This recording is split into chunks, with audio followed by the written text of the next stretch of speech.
Você vai ouvir em destaque na edição de hoje. Irã amplia ataques a 9 países, fecha o Estreito de Hormuz e Trump fala em retaliação, sem descartar tropas no conflito que já impacta o petróleo no mundo todo. CPI pressiona Daniel Forcaro, enfrenta embate com o Supremo e um novo desgaste atinge o entorno do presidente Lula. TSE aprova regras inéditas para eleições de 2026 e impõe limites ao uso de inteligência artificial nas campanhas. E você achou petróleo no quintal e já pensou que ficou milionário?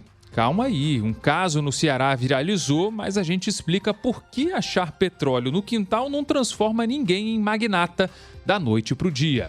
Hoje é terça-feira, dia 3 de março de 2026 e a primeira edição do Panorama CBN já está no ar. Panorama CBN. Oi pessoal, eu sou o Gabriel Freitas, sigo por aqui com você no Panorama. Para começar o seu dia sabendo do que é mais importante no Brasil e do mundo, é só se ligar aqui com a gente pelos próximos minutos.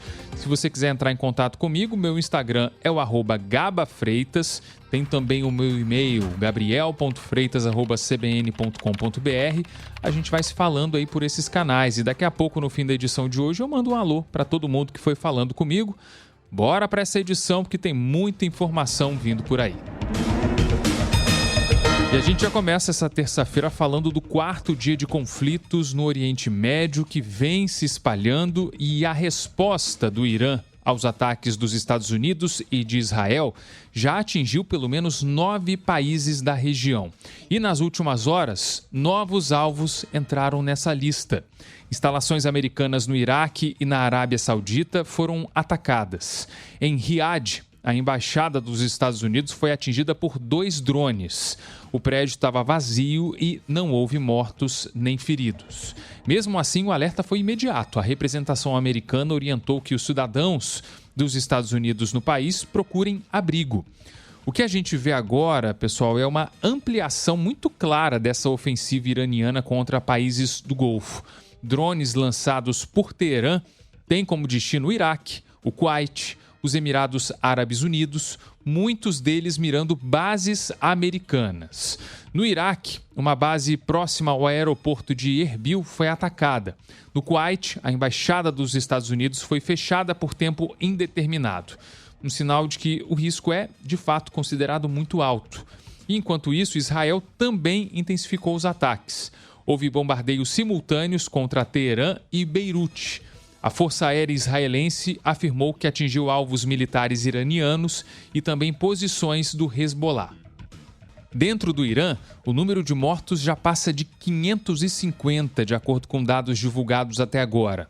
Além de integrantes da cúpula do regime, civis também estão entre as vítimas. Diante desse cenário muito triste, o Departamento de Estado americano fez um alerta pedindo que cidadãos dos Estados Unidos deixem imediatamente 14 países do Oriente Médio. E aí entram as declarações políticas.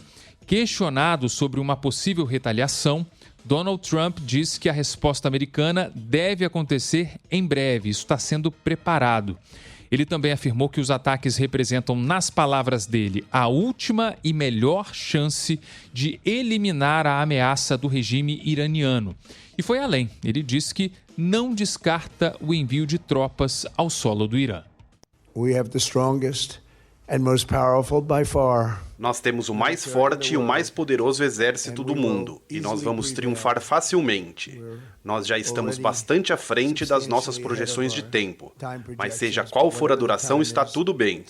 Nós projetamos desde o início de 4 a 5 semanas, mas nós temos a capacidade de ir mais longe do que isso. Nós também projetamos 4 semanas para eliminar a liderança militar do Irã. E, como vocês sabem, isso foi feito em cerca de 1 hora. Então, nós estamos muito à frente do cronograma. Já o primeiro-ministro de Israel, Benjamin Netanyahu, afirmou que esse não vai ser um conflito sem fim. Em entrevista à Fox News, ele disse que a ação é rápida e decisiva e que pode continuar por algum tempo, mas não deve se arrastar por anos. Agora, esse conflito não está mexendo só com Israel, com os Estados Unidos, com o Irã. Na Europa, o presidente francês Emmanuel Macron anunciou que vai ampliar o arsenal nuclear da França e criar também um novo esquema de dissuasão para proteger o continente em meio a essa guerra na Ucrânia e também a essa escalada envolvendo o Irã, né? São vários conflitos.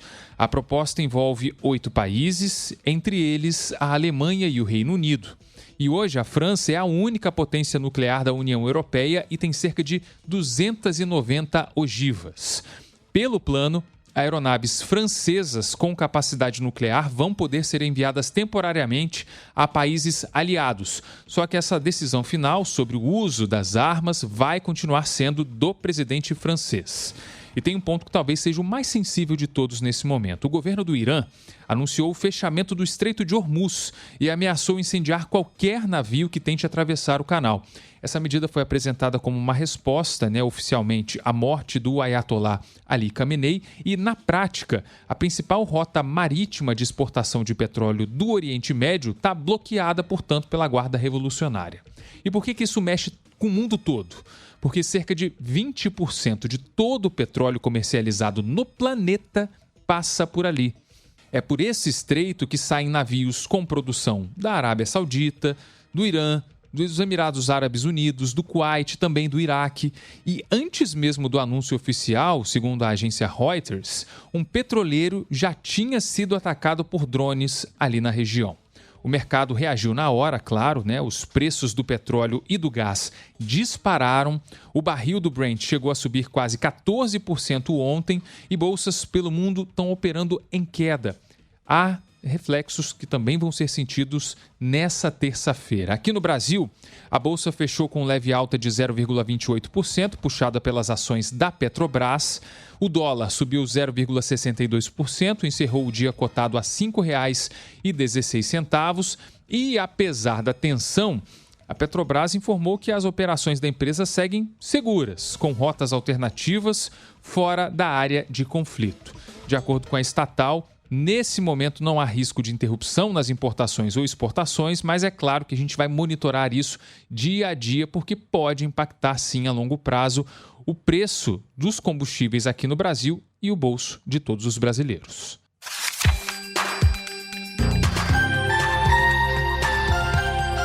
E falando em Brasil, a gente traz os desdobramentos aqui no país diante dessa escalada no Oriente Médio. O assessor especial da presidência para assuntos internacionais, o embaixador Celso Amorim, afirmou que é preciso se preparar para o pior.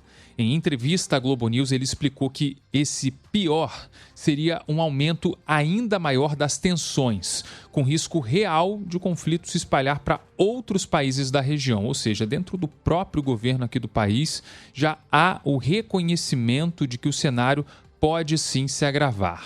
O ministro da Defesa, José Múcio, diz que as Forças Armadas brasileiras estão acompanhando a situação de perto e que estão à disposição para eventuais missões de repatriação de brasileiros que estejam na zona de guerra. Por enquanto, nós estamos nos informando. O general ontem me passou um informe muito completo de como estava a situação. E assim como foi na Venezuela, nesses países onde a gente tem perspectiva de ter problema, nós estamos preparados, não para agredir. Então, a Força Armada Brasileira existe para dissuasão. Nós protegemos o nosso país. De acordo com o Ministério das Relações Exteriores, cerca de 100 brasileiros vivem atualmente em Teherã e mais de 60 mil em todo o Oriente Médio. Ontem, o chanceler Mauro Vieira conversou com o embaixador do Brasil nos Emirados Árabes Unidos para avaliar o cenário atual.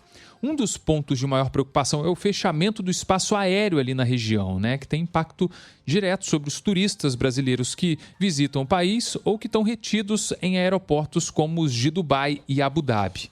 Em notas oficiais, o Itamaraty tem condenado os ataques, tem defendido a interrupção das hostilidades e o presidente Lula, até o momento, não fez menção direta ao conflito em discursos ou também nas redes sociais. Nos bastidores, a avaliação de diplomatas é de que o governo está tentando manter uma manifestação mais impessoal, especialmente por se tratar de um ano eleitoral. Tem também todo esse cuidado nas relações com o presidente Donald Trump e, ao mesmo tempo, o governo brasileiro está aguardando dos Estados Unidos a definição de uma data para uma visita de Lula a Washington, o que adiciona mais um componente diplomático a esse cenário que já é bastante delicado, né? A gente vai seguir acompanhando também para trazer os detalhes nas próximas edições do Panorama CBN.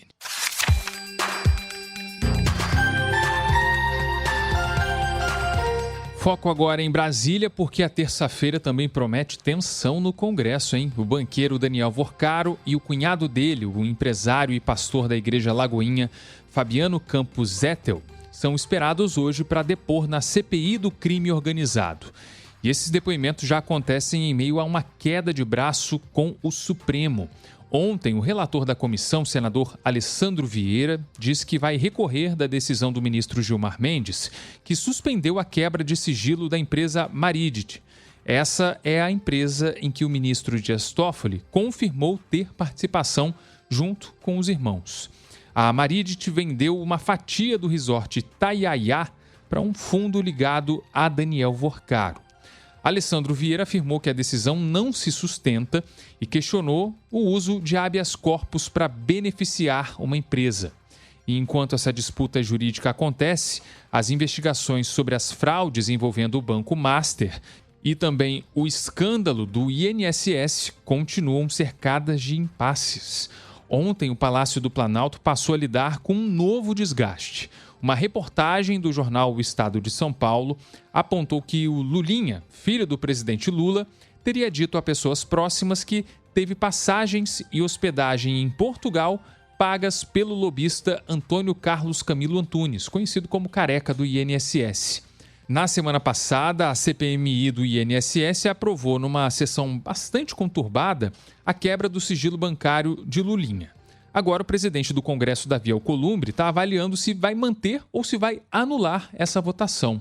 Porque um parecer técnico deve sair nos próximos dias, depois da análise das imagens da sessão e da lista de presença dos parlamentares, para verificar se havia quórum mínimo de governistas. E há também a questão do prazo. A comissão pode ser encerrada no dia 28 se não houver prorrogação. O presidente da CPMI, senador Carlos Viana, cobrou da Polícia Federal o envio integral dos documentos sigilosos de Daniel Vorcaro. Dr. Andrei reafirmou que há uma orientação do gabinete do ministro no sentido de que nos entreguem apenas a parte dos consignados. Eu já solicitei a advocacia para entrar em contato com o gabinete do ministro Andrei para a gente esclarecer toda essa história e o mais rapidamente possível nós recebemos os documentos relativos ao sigilo do senhor Daniel Vorcaro. Vamos falar de eleição agora, porque o Tribunal Superior Eleitoral já aprovou as regras que vão valer para o pleito agora de 2026. Está chegando, hein? E a grande novidade envolve o uso de inteligência artificial nas campanhas. O TSE definiu limites mais claros para o uso de conteúdos produzidos ou manipulados por IA, especialmente nas propagandas e nas postagens nas redes sociais.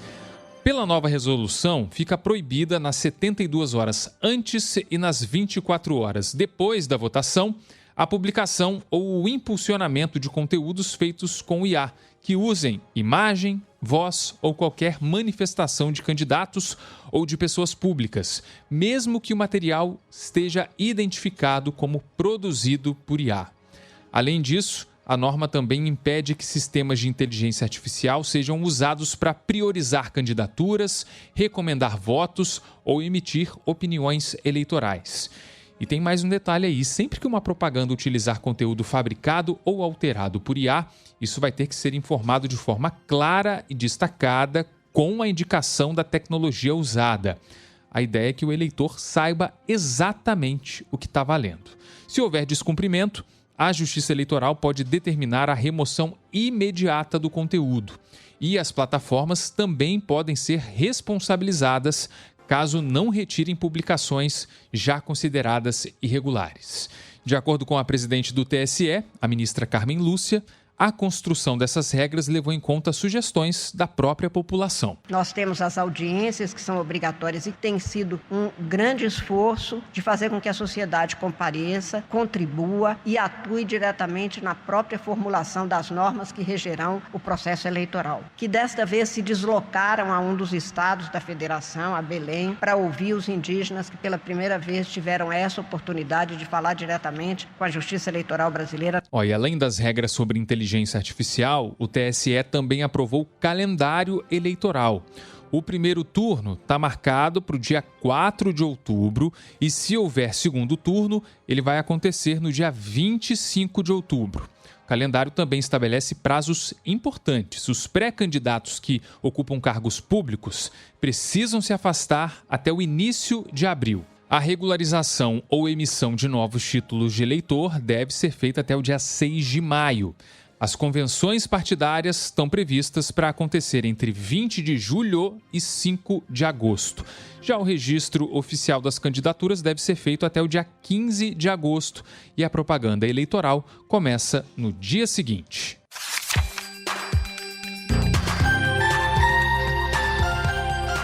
Agora, um caso que causou muita indignação, está causando ainda aqui no Rio de Janeiro principalmente, e a polícia está fazendo buscas por 4 jovens acusados de participar de um estupro coletivo contra uma adolescente de 17 anos em Copacabana, na zona sul da capital. Os indiciados são João Gabriel Xavier Bertot, Felipe Alegrete, Vitor Hugo Simonin e Matheus Veríssimo Martins, todos com idades entre 18 e 19 anos. Um menor de idade também é procurado. De acordo com o delegado Ângelo Lages, ele conhecia a vítima, teria sido responsável por atraí-la para o que foi descrito como uma emboscada. Os dois já tiveram um namoro e estavam, entre aspas, retomando esse relacionamento. De acordo com o delegado, os envolvidos são jovens de classe média, moradores de áreas nobres aqui do Rio. 2 estudavam no Colégio Pedro II, uma das instituições mais tradicionais da cidade, e 2 já tinham passagens pela polícia por rixa. E chegando lá, haviam 4 outras pessoas, todos adultos. Esse menino que ela se relacionava era menor. Os outros eram adultos. E foram para o quarto, ela achou que ia ter um encontro romântico com essa pessoa que ela já tinha o hábito de ficar, só que o quarto foi invadido e houve ali realmente uma cena de terror. A gente lendo e ouvindo a vítima é uma coisa que realmente deixou a gente muito estarrecido. O caso aconteceu na noite do dia 31 de janeiro, dentro de um apartamento que, segundo a investigação, pertence a um familiar de um dos indiciados. Os mandados de prisão contra os 4 foram expedidos na sexta-feira e eles podem pegar até 20 anos de prisão. O caso também mobilizou autoridades em Brasília.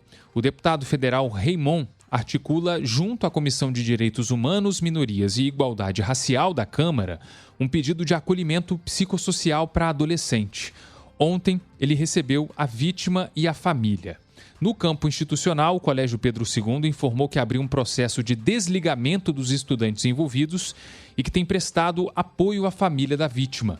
Já o Serrano Futebol Clube de Petrópolis, na região serrana, anunciou o afastamento e a suspensão do contrato do João Gabriel Xavier Bertot, que atuava na equipe. A defesa dele negou a ocorrência de estupro e afirmou que o jovem não tem histórico de violência. Disse ainda que ele não teve oportunidade de prestar depoimento à polícia e até agora as defesas dos outros acusados não se manifestaram.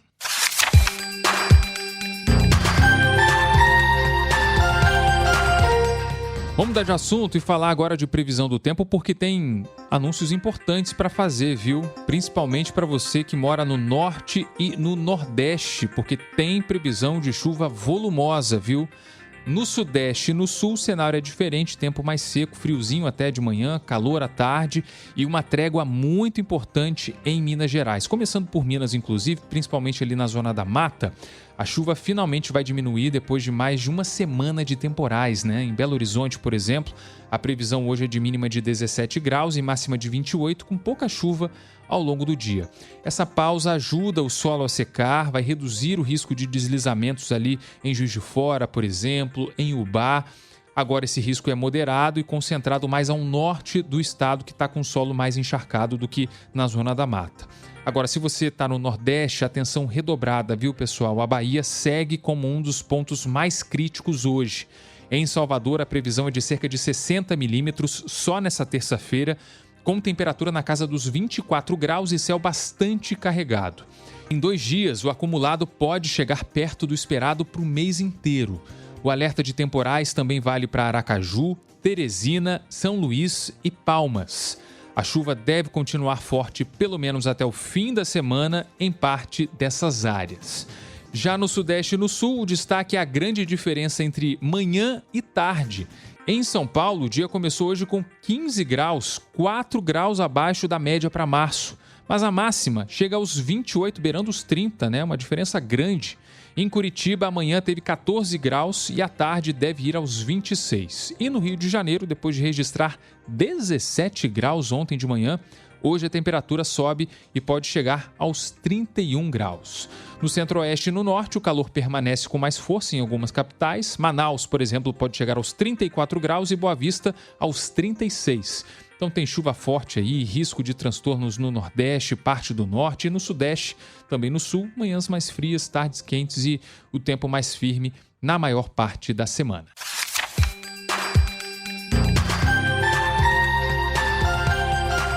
E agora uma informação importante de serviço para quem foi afetado pelas chuvas na Zona da Mata, para ajudar a dar algum fôlego nesse momento de reconstrução, né? Os moradores de Juiz de Fora, Matias Barbosa e Ubá já podem pedir o saque calamidade do FGTS. O valor liberado chega a R$ 6.220.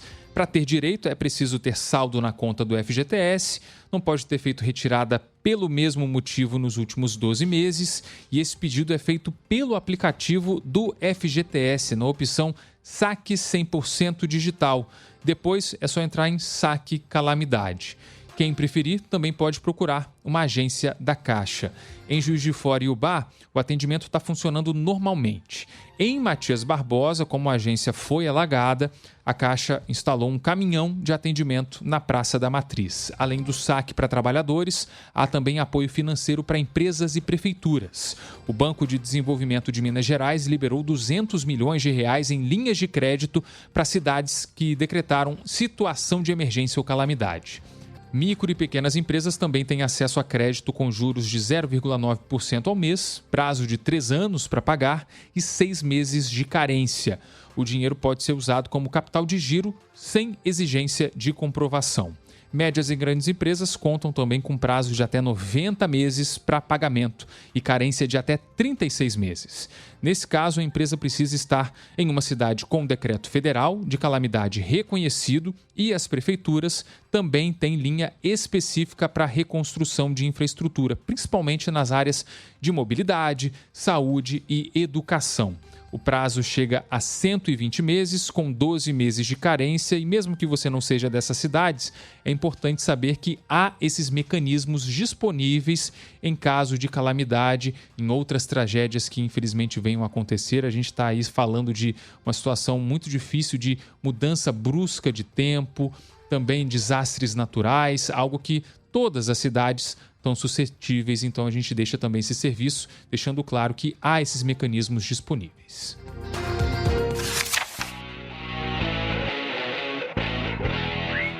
Vamos falar de futebol. Ontem a gente teve a comprovação de que nem sempre uma goleada resolve tudo, né? Nem mesmo o placar de 8-0 sobre o Madureira foi suficiente para manter Felipe Luiz no comando do Flamengo. Poucas horas depois da vitória na semifinal do Campeonato Carioca, o clube anunciou a saída do treinador. E essa decisão partiu da diretoria. Felipe Luiz e integrantes da cúpula do futebol estavam sendo alvo de críticas de parte da torcida, principalmente depois das derrotas na Supercopa do Brasil e também na Recopa Sul-Americana. Mesmo com esse resultado elástico no estadual, o ambiente já estava bem desgastado no Flamengo, né? No fim das contas, o trabalho dele termina com 101 jogos à frente do Flamengo, foram 63 vitórias, 23 empates e 15 derrotas. Só nesse começo de 2026 já tinham sido 5 tropeços. E agora o time vai ter que virar a chave rápido, né? Porque no próximo domingo tem a final do Campeonato Carioca contra o Fluminense em horário que ainda não foi confirmado. A gente está aguardando uma decisão sobre o horário dessa partida. E olha, o tamanho desse clássico, viu? Vai ser a 6ª vez que o Flamengo e o Fluminense vão decidir o estadual nos últimos 7 anos. De novo, no Maracanã.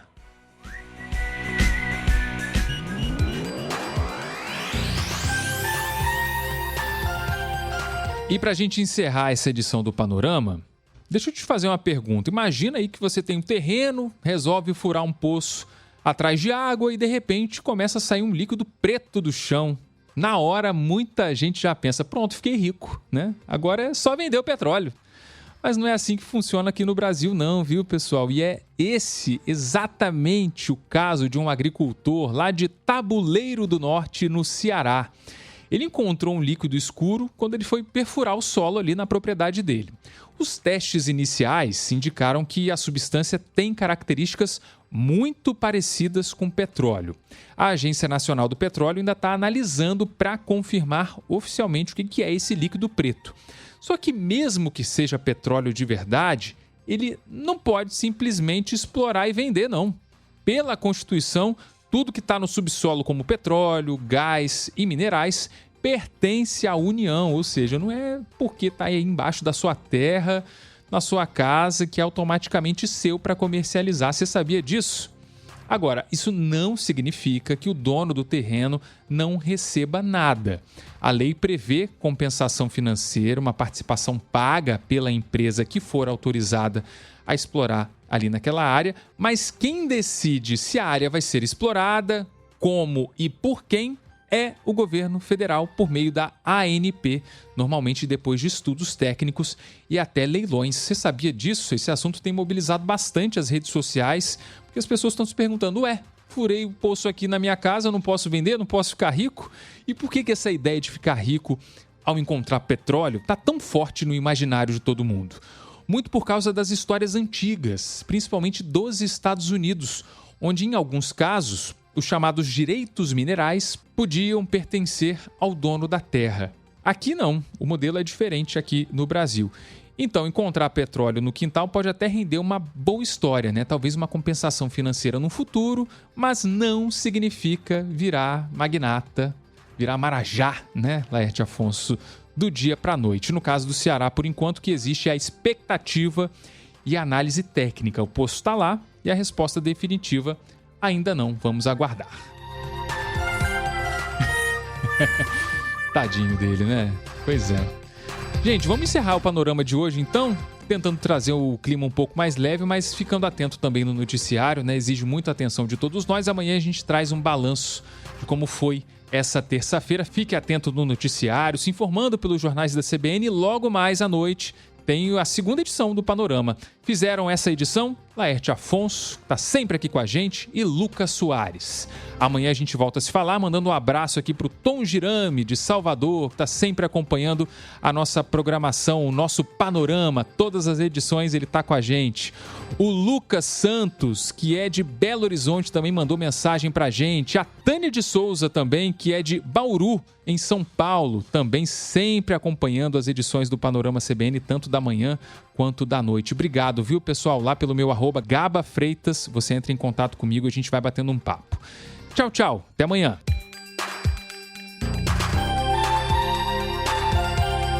Panorama CBN. As principais notícias do dia em menos de meia hora.